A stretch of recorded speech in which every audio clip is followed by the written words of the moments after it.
제26장.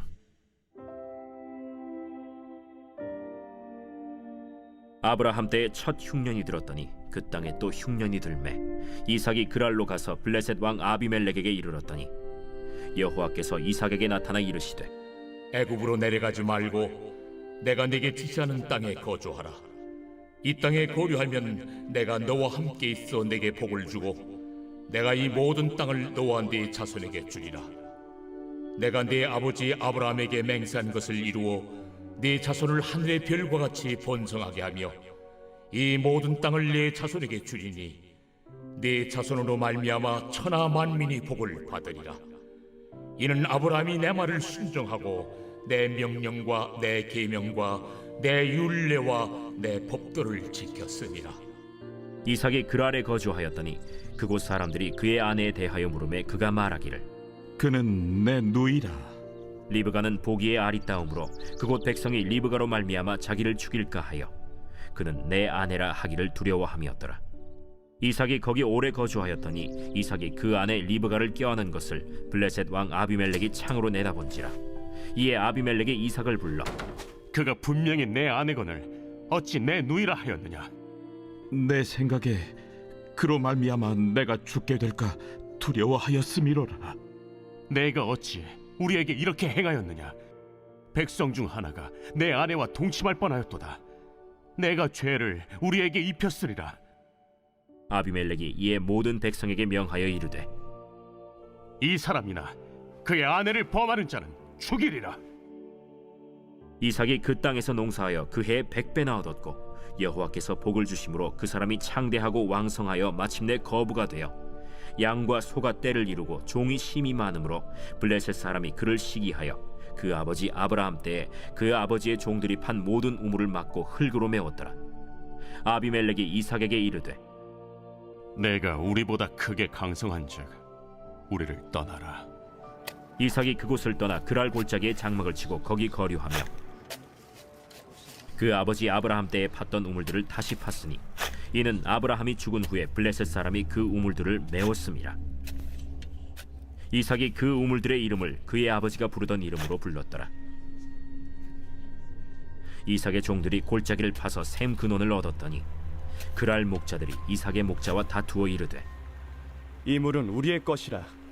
이삭이 그 다툼으로 말미암아 그 우물 이름을 에색이라 하였으며 또 다른 우물을 팠더니 그들이 또 다툼으로 그 이름을 신나라 하였으며 이삭이 거기서 옮겨 다른 우물을 팠더니 그들이 다투지 아니하였으므로 그 이름을 르호봇이라 하여 이르되 이제는 여호와께서 우리를 위하여 넓게 하셨으니 이 땅에서 우리가 번성하리로다. 이삭이 거기서부터 브엘세바로 올라갔더니 그 밤에 여호와께서 그에게 나타나 이르시되 나는 네 아버지 아브라함의 하나님이니 두려워하지 말라. 내 종 아브라함을 위하여 내가 너와 함께 있어 네게 복을 주어 네 자손이 번성하게 하리라. 이삭이 그곳에 제단을 쌓고 여호와의 이름을 부르며 거기 장막을 쳤더니 이삭의 종들이 거기서도 우물을 팠더라. 아비멜렉이 그 친구 아훗삿과 군대 장관 비골과 더불어 그랄에서부터 이삭에게로 온지라. 이삭이 그들에게 이르되 너희가 나를 미워하여 나에게 너희를 떠나게 하였거늘 어찌하여 내게 왔느냐? 여호와께서 너와 함께 계심을 우리가 분명히 보았으므로 우리의 사이 곧 우리와 너 사이에 맹세하여 너와 계약을 맺으리라 말하였노라. 너는 우리를 해하지 말라. 이는 우리가 너를 범하지 아니하고 선한 일만 내게 행하여 내가 평안히 가게 하였음이니라. 이제 너는 여호와께 복을 받은 자니라. 이삭이 그들을 위하여 잔치를 베풀매 그들이 먹고 마시고 아침에 일찍이 일어나 서로 맹세한 후에 이삭이 그들을 보내매 그들이 평안히 갔더라. 그날에 이삭의 종들이 자기들이 판 우물에 대하여 이삭에게 와서 알리어 이르되 우리가 물을 얻었나이다. 그가 그 이름을 세바라 한지라. 그러므로 그 성읍 이름이 오늘까지 브엘세바더라. 에서가 40세에 해쪽 속 브에리의 딸 유딧과 해쪽 속 엘론의 딸 바스맛을 아내로 맞이하였더니 그들이 이삭과 리브가의 마음에 근심이 되었더라.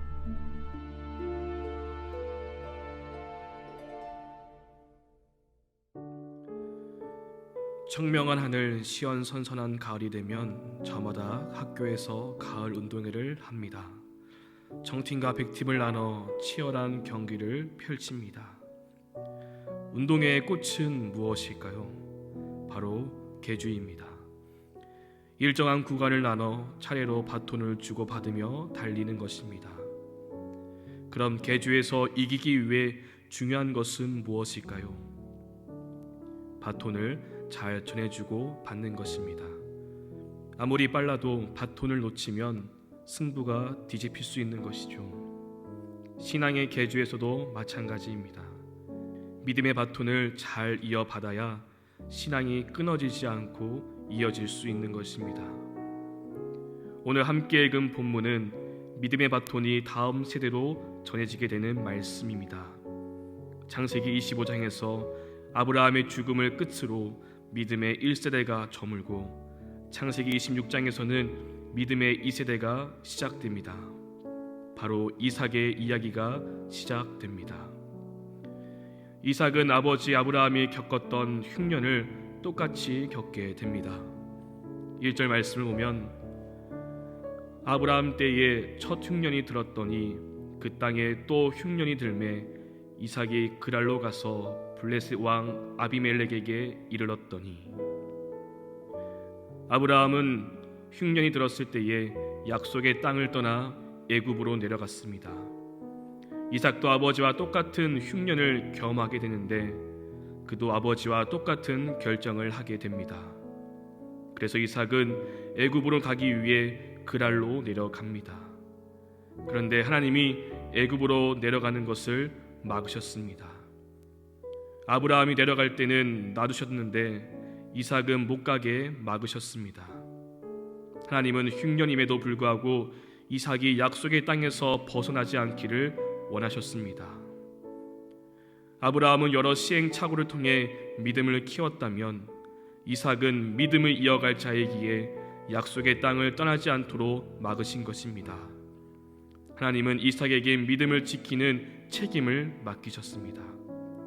아브라함을 통해 주신 약속의 땅을 지켜내는 것입니다. 믿음의 1세대에게는 믿음을 삶으로 살아내는 책임이 있습니다. 그 믿음을 이어받은 2세대는 그걸 지켜나갈 책임이 있습니다. 하나님 앞에서 부르심이 다른 것이고 사명이 다른 것입니다. 하나님은 이삭을 막으시면서 그와 약속을 맺었습니다. 3절과 4절 말씀입니다. 이 땅에 거류하면 내가 너와 함께 있어 내게 복을 주고 내가 이 모든 땅을 너와 내 자손에게 주리라.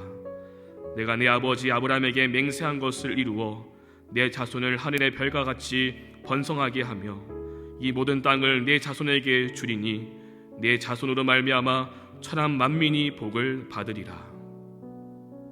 아브라함에게 주신 약속의 말씀을 이삭에게도 주신 것입니다. 아브라함의 상속자인 이삭을 하나님의 언약을 지켜나갈 사명자로 부르셨다는 뜻입니다. 사랑하는 여러분, 믿음의 바톤은 세상이 알지 못하는 가치를 전해주는 것입니다. 믿음의 가치를 쫓는 일은 결코 쉬운 일이 아닙니다. 하지만 하나님은 믿음의 가치가 다음 세대로 이어지길 원하십니다. 하나님이 주신 것을 지키기 위해 싸워나가면 아브라함에게 약속하셨던 축복을 동일하게 받는다는 것을 세상에 보여줄 책임이 있는 것입니다. 우리는 이전 세대로부터 믿음의 바톤을 이어받았고 다음 세대에 전해줄 사명이 있습니다. 그렇다면 이 바톤은 어떻게 전해질 수 있을까요? 하나님은 이삭에게 약속의 말씀을 하신 후에 5절에서 이렇게 말씀하십니다. 이는 아브라함이 내 말을 순종하고 내 명령과 내 계명과 내 율례와 내 법도를 지켰음이라 하시니라. 약속의 보증이 무엇인지 말씀하십니다. 그것은 바로 아브라함의 순종입니다. 아브라함이 순종하여 약속을 이뤘던 것처럼 이삭도 아버지 아브라함과 같이 순종하면 약속을 성취하게 될 것이라는 것입니다. 사랑하는 여러분, 우리도 마찬가지입니다. 우리가 믿음의 바톤, 축복의 바톤을 이어주기 위해서는 말씀에 순종해야 합니다. 그러면 그 바톤이 다음 세대로 넘겨지게 될 것입니다. 오늘 우리에게 주어진 하루는 믿음의 바톤을 만드는 시간입니다. 오늘의 순종을 통해 믿음의 바톤을 만드시기를 바랍니다. 주님과 함께함으로 축복의 바톤을 만드시기 바랍니다. 거룩한 주일, 오늘 드리는 예배를 통해 믿음의 바톤을 만드시기를 바랍니다. 그리고 그 바톤을 우리 자녀들에게 넘겨주시기 바랍니다. 하나님께서 아브라함의 축복을 이삭에게 주셨던 것처럼 우리에게 주신 축복을 우리 자녀들에게도 허락하실 줄 믿습니다. 하나님의 명령대로 이삭은 그랄에 거주하게 됩니다. 그리고 이삭은 아버지 아브라함과 똑같은 시험에 빠지게 됩니다. 아내 리브가를 누이라고 속였던 것입니다. 믿음의 조상 아브라함의 아들 이삭이라고 할지라도 시험은 그냥 지나가지 않습니다. 이삭 또한 하나님 앞에서 믿음의 단계를 밟아야 하는 것입니다. 하나님의 사람은 한 번 결단으로 이루어지는 것이 아닙니다. 끊임없이 위기 속에서 하나님을 붙잡고 세상과 싸워나가는 중에 믿음이 자랍니다. 그래서 이삭도 아브라함이 걸었던 과정을 고스란히 겪습니다. 다행히 하나님은 사라를 보호하셨듯이 리브가를 보호하셨습니다. 그리고 이삭에게 복을 주셔서 풍성한 결실을 맺게 하십니다. 이삭이 하나님의 복을 받고 강성해지자 블레셋 사람들이 시기하기 시작합니다. 결국 그랄을 떠날 것을 요구하였고 이삭은 그곳을 떠나 그랄 골짜기에 거주하게 됩니다. 광야에서 우물은 생명과 같기에 먼저 우물을 파게 되는데 감사하게도 이삭의 종들이 샘의 근원을 찾게 됩니다. 그런데 기쁨도 잠시, 우물로 인해 그랄 목자들과 다툼이 일어나게 됩니다. 이삭은 정당하게 얻은 우물을 빼앗기게 되었고 그곳 이름을 에색이라고 하였습니다. 이삭은 다른 곳에서도 우물을 찾게 되었지만 또다시 다툼이 일어나 빼앗기게 되었고 그곳 이름을 신나라고 불렀습니다. 이삭은 2번이나 우물을 빼앗긴 후에 이번에는 물이 나올 확률이 희박한 곳에 가서 우물을 팠습니다. 그런데도 물이 터져 나왔습니다. 그래서 그곳 이름을 르호봇이라고 하게 됩니다. 육적인 다툼을 피해 다니며 우물을 팠는데 그 과정에서 이삭이 배운 것은 하나님의 지경은 사람의 지경을 뛰어넘는다는 것입니다. 이 사건으로 이삭의 신앙이 자라게 됩니다. 불가능을 가능케 하시는 하나님을 배운 것입니다. 사랑하는 여러분, 우리는 인생을 살아가면서 억울한 일을 당할 때가 있습니다. 시기와 질투, 다툼으로 인해 피해를 볼 때도 있습니다.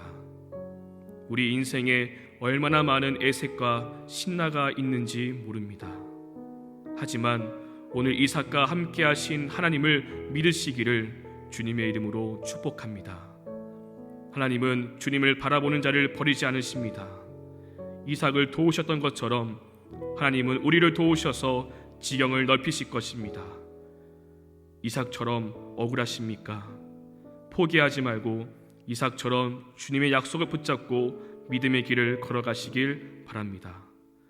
그 길 끝에서 절벽이 아니라 하나님의 크심을 보게 될 것입니다.